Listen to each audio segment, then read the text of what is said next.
బ్రహ్మముడి.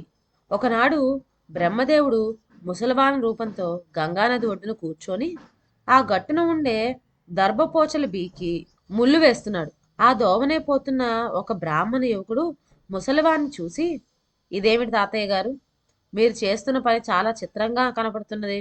ఆ గడ్డిపోచలకు ఎందుకలా ముళ్ళు పెడుతున్నారు అని అడిగాడు. దానికి తాత, అబ్బాయి, ఇవి ఉత్తముళ్ళు కావు, బ్రహ్మముళ్ళు. కాశీలో ఉన్న పిల్లకి, రామేశ్వరంలో ఉన్న పిల్లవాడికి, గయాలో ఉన్న పిల్లకి, ద్వారకాలో ఉన్న పిల్లవాడికి, ఇలా ఏ పిల్లకు ఏ పిల్లవానికి ఘటన ఉంటుందో చూచి ఈ దర్భలతో బ్రహ్మముళ్ళు వేస్తున్నాను అని పని చేసుకుంటూనే సమాధానం చెప్పాడు. ఇదంతా యువకునికి విడ్డూరం అనిపించింది. ఏమిటయ్యా, ఎక్కడో కాశీలో పిల్లకు, రామేశ్వరంలో పిల్లవానికి కలిపి నీ ఇష్టం వచ్చినట్లే ముడివేయడం ఏమిటి? పైగా ఆ ప్రకారం జరిగి తీరుతుందని నా మఠమేమిటి? మరైతే నాకు పెళ్లి కాబోయే పిల్ల ఎక్కడ ఉన్నదో చెప్పు చూద్దాం అని కవ్వించి అడిగాడు. తాత చిరునవ్వు నవ్వుతూ, ఇవేమీ అబద్ధాలు కాబోయి పిచ్చినాయన. మరి బ్రహ్మరాతంటే ఏమనుకుంటున్నావు? నేను వేసిన ఈ ముళ్ళు తప్పిపోవడమే జరిగితే ప్రపంచమే తలకిందులవుతుంది. కనుక అటువంటి సంశయం ఎన్నడూ మనసులో పెట్టుకోకు అని బదులు చెబుతూ ఆయన తను వేసిన ముళ్లల్లో నుంచి రెండింటిని వెతికి తీసి, అబ్బాయి, హరిద్వారానికి దగ్గరగా ఉన్న ఒక గూడెంలో స్వపచుడైన చండాలుడొకడు కాపురం ఉంటున్నాడు. వాడి కూతురే నీకు భార్య కాబోతున్నది. ఇది దాని పూర్వజన్మ సుకృతం అని చెప్పి తాత మళ్ళీ తన పని తాను చేర్చుకుంటూ ఉన్నాడు. ఈ మాట వినేసరికి యువకునికి మంటెత్తుకొచ్చింది. కోపం పట్టలేక చిందులు తొక్కుతూ తాతను చెడామడా తిట్టాడు. నీ బ్రహ్మముడి ఏమిటో, నీ కబుర్లేమిటో చూస్తాలే. నాకు మాలపిల్ల పెళ్ళాం అవుతుందంటావా? మహా ఎరిగినట్టే. ఏమైనా సరే, నేను బ్రాహ్మణ పిల్లను చేసుకోలేకపోయినట్లయితే నన్ను శర్మ అన్న పేరు పెట్టి పిలవనే వద్దు అని మండిపడుతూ వెళ్ళిపోయాడు. యువకుని తొందరపాటు, అవివేకము చూచి తాత తనలో తాను నవ్వుకున్నాడు. శర్మ ఇంటికి వెళ్ళాడే కాని మనస్సు స్థిమితంగా లేదు. తాత చెప్పిన మాట పైన నమ్మకం లేదని పైకి అన్నప్పటికీ తన పెళ్లిని గురించి ఏం జరగబోతుందోనని అతనికి భయంగానే ఉన్నది. అందుకని అతను ఎన్నెన్నో కష్టాలు పడి రెండో కంటి వారికి తెలియకుండా హరిద్వారం చేరుకున్నాడు. ఆ ఊరిలో బొగటా చేయగా సరిగ్గా తాత చెప్పిన ప్రకారమే మాలగూడెంలో స్వాపచుడనేవాడు ఉన్నట్టు, వానికి ఒక ఆడపిల్ల ఉన్నట్లు తెలియవచ్చింది. ఇప్పుడు శర్మకు భయం మరీ ఎక్కువయి ఏం తోచింది కాదు. ఇక ఇది పని కాదు, ఆ పిల్లని చంపించి గంగలో పారివేయించినట్లయితే పీడ వదిలిపోతుంది, తాత రాసిన రాత తప్పిపోతుంది అని చివరకు యాచన చేశాడు. ఆ ఊరిలో వేటివాణ్ణి రహస్యంగా పిలిచి, ఫలానా స్వాపచుడు కూతుర్ని చంపివేస్తే నీకు గొప్ప బహుమానం ఇస్తాను అని చెప్పాడు. ఇటువంటి గిరాకీ తగిలినందుకు వేటివాడు ఎంతో ఉత్సాహపడ్డాడు. తనకు గొప్ప బహుమానం వస్తుంది, బాగానే ఉంది. కానీ డబ్బు కోసం ఆశపడి తన ఊరిలో ఒక శిశువుని చేతులారా చంపడం అంటే మాటలా? ఇది ఒక పెద్ద సమస్య అయి కూర్చున్నది. అప్పుడు వాడు బాగా ఆలోచించగా తనకు బాధించిన ఒక ఉపాయం మనసుకు తట్టింది. శిశువు పట్టేంత మెదడు తొట్టె ఒకటి తయారు చేయించాడు. తన చాకచక్యం వల్ల ఎవ్వళ్ళూ లేని సమయం చూచి స్వాపచుడి ఇంట్లో ప్రవేశించి శిశువుని యువతలకు తీసుకొచ్చాడు. తరువాత మెదడు తోటలో ఆ పిల్లను పడుకోబెట్టి నమ్మకం కోసమని ఆ తొట్టె శర్మకు చూపించాడు. ఆ తొట్టెలోనే శిశువును కనులారా చూడగానే శర్మకు ఆనందమైపోయింది. వేటివాని తెలివితేటలకు అతను చాలా మెచ్చుకున్నాడు.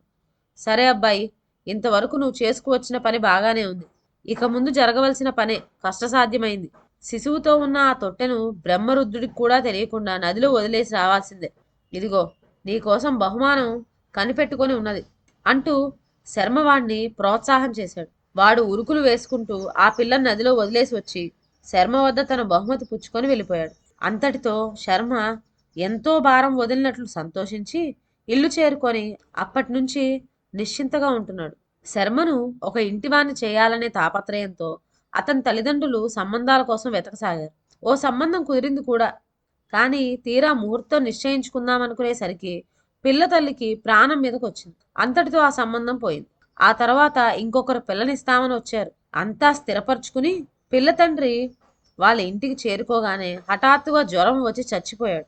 ఆ దెబ్బతో ఆ సంబంధం పోయింది. కొన్నాళ్ళు ఎవ్వరూ రాలేదు. చివరకు డబ్బిస్తామని ఆశపెట్టి ఒక స్తోత్రీయులు కుటుంబంలోని పిల్లను మాట్లాడుకున్నారు.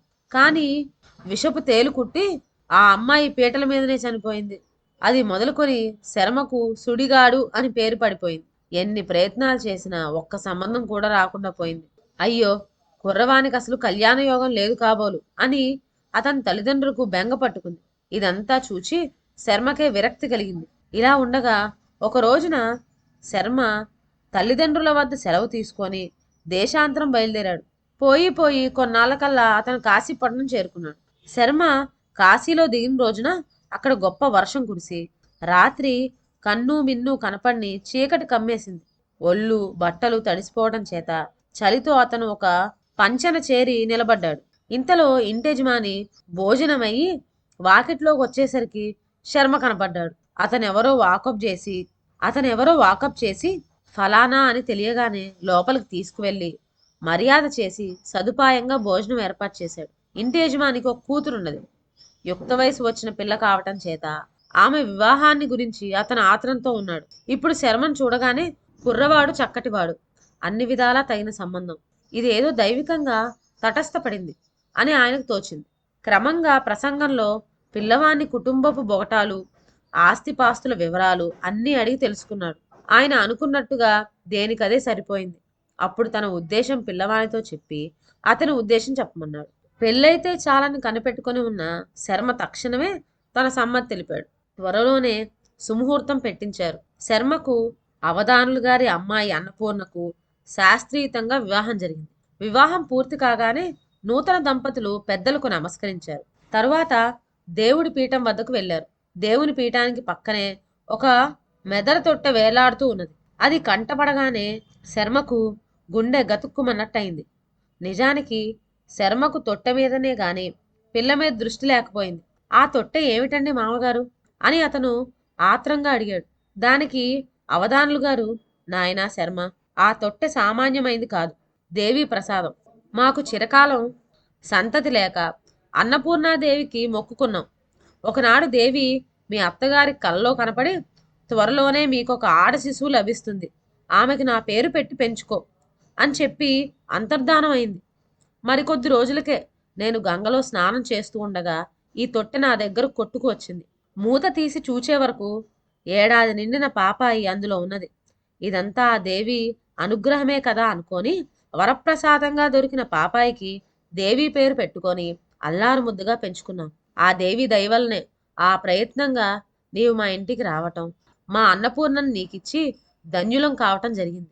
ఆనాటి నుంచి మేము దేవునితో పాటు ఆ తొట్టెను కూడా పూజించటం మా కుటుంబ ఆచారంగా పెట్టుకున్నామని చెప్పాడు. ఈ గాథ వినేసరికల్లా శర్మ మనసు వికలమైపోయింది. ఈ అన్నపూర్ణ అక్షరాల హరిద్వారంలోని స్వపచుడి కూతురే అని మనస్సుకి రూఢి అయింది. అయితే ఇప్పుడు జరిగిన దానికి చేసేదేమిటి?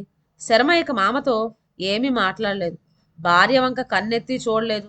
ఇక ఆ రాత్రికి రాత్రే పెట్టకైనా తెలియకుండా తన గ్రామం పోదామని బయలుదేరాడు. తెల్లవారేలోపు దారి మధ్యనే ఒక సత్రం దగ్గరకు చేరుకున్నాడు.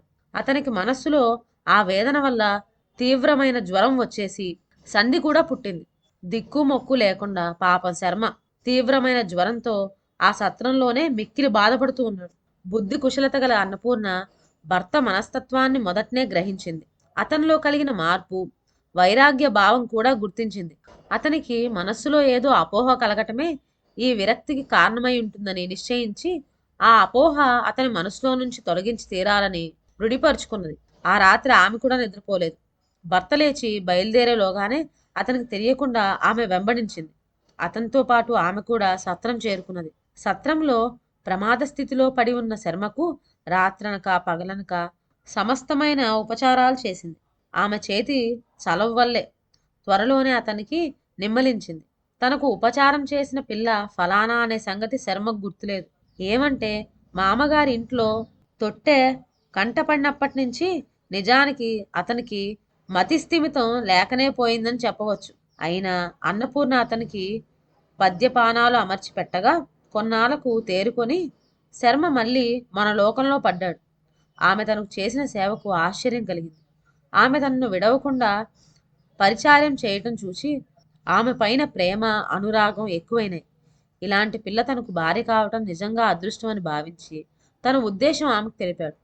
ఆమె సందేహిస్తూ ఇంకా మీకు పెళ్లి కాలేదా అని అడిగింది. దానికి శర్మ, నాకు ఇదివరకు పెళ్ళైన మాట వాస్తవమే, కానీ విరక్తి భావం చేత ఆ సంబంధం వదులుకోవలసి వచ్చింది. నాకు నచ్చిన పిల్ల కోసం వెతకటానికే బయలుదేరగా నా మనస్సులో ఉద్దేశానికి సరిగ్గా నీవు కనపడ్డావు అన్నాడు. మీకు ఎప్పుడైనా మళ్ళీ విరక్తి భావం కలుగుతుందేమో, ఆపాటి దానికి పెళ్లి చేసుకోవడం ఎందుకు, విడిపోవడం ఎందుకు అని అన్నపూర్ణ ప్రశ్న వేసింది. అందుకు శర్మ, నేను ఎన్నడూ నిన్ను విడనాడనని ఒట్టు వేసుకుంటున్నాను. మనస్సు కలిసిన సంబంధానికి విడిపోవడం ఎలా జరుగుతుంది అని ఆమెతో నమ్మబలికాడు. మర్నాడు ఆ ఊరి ఆలయంలోనే వివాహానికి ఏర్పాటైంది. సూత్రధారణ జరిగే సమయాన ఆమె మెడలో శర్మకు మంగళసూత్రాలు కనపడేసరికి అతనిలో కోపము, ఆశ్చర్యము రెండూ ఒక్కసారిగా ఉప్పొంగినాయి. అన్నపూర్ణ అతని చేయి పట్టుకొని చిరునవ్వుతో, నాకు ఇదివరకు పెళ్ళైన మాట నిజమే, వైరాగ్యం చేత ఆ సంబంధం వదులుకోవలసి వచ్చింది. నచ్చిన వరుణ్ణి వెళ్ళేరాను. ఇప్పుడు నా మనసులో అనుకున్న లక్షణాలన్నీ మీలో కనపడ్డాయి అని అనేసరికి శర్మ ఆమెను ఫలానా అని గుర్తించగలిగాడు. జరిగిన చరిత్ర అంతా జ్ఞాపకం తెచ్చుకొని అతను సిగ్గుపడ్డాడు. నిలకడ మీద నిజాలు తెలిసిన తర్వాత అతని మనసులో బాధ పూర్తిగా తొలగిపోయింది. వరప్రసాదం అని నమ్మి ఆమెను పూర్తిగా ప్రేమించాడు. నాటి నుంచి ఆ దంపతులు ఎట్టి అరమరికా లేకుండా చిలకా గోరింకల్లాగా సంసారం నడుపుకుంటున్నారు. ఇదండి ఇవాళ కథ. ఇక సెలవు. నా ఛానల్లోని కథలు మీకు నచ్చినట్లయితే నా ఛానల్ను లైక్ చేసి సబ్స్క్రైబ్ చేయండి. షేర్ చేయడం మర్చిపోవద్దు. కొత్త కథల నోటిఫికేషన్ కోసం బెల్ ఐకాన్ ప్రెస్ చేయండి. Thank you.